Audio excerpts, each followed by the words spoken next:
It was pretty exciting when I found out I was pregnant with him. It was before the days when we had ultrasound to find out the sex of the child, though, so he was a surprise boy, so that was really fun. Came out all boy. At the beginning of middle school, I'd say, he started having some problems with depression. Eventually dropped out of school. Yeah, I stopped after my junior year. I stopped going to school after my junior year because I was just tired. I was always alone, so it was kind of different.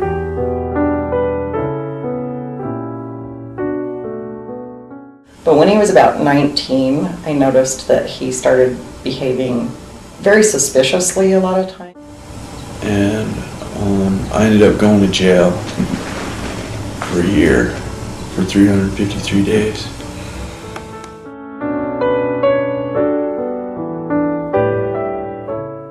And I think there was a little nagging voice in the back of my head sometimes that kept thinking, does he have schizophrenia?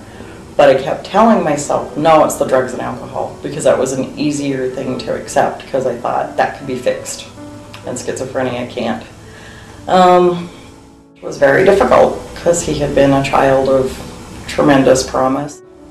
This is certainly nothing anybody ever wants for their child. We couldn't have him live with us anymore because of his addiction and his behaviors, and he ended up in the homeless shelter. And that was probably the worst 6 months of our lives, knowing that our child was homeless and unsafe and didn't know where he was most of the time. Waiting for the phone call in the middle of the night. That's all we did every night, was wait for the phone call. We had a terrible habit sometimes of talking about what his obituary should say, because we didn't think he was going to make it out alive. I didn't think it was real. I thought it was just me and I could handle it. I didn't know there was other people out there like me. It was unbelievable that he had had the strength to survive given what had been going on for him and the things that had been terrifying him for so long. And I just was searching and searching for something for him. He was just so down. My first day was terrifying. I was still hearing voices pretty bad. And I didn't know anybody, and it was like pieces of Miles started coming back.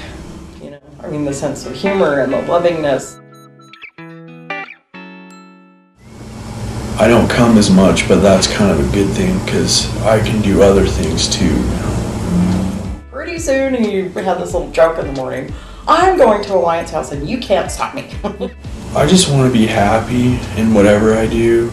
Incredible difference. He actually said it was the only place he could go where when he heard voices they were nice, which I thought was just amazing. I mean, it sounds like a cliche, but it's been the best thing that ever happened to him. Yeah, I'm a lucky guy.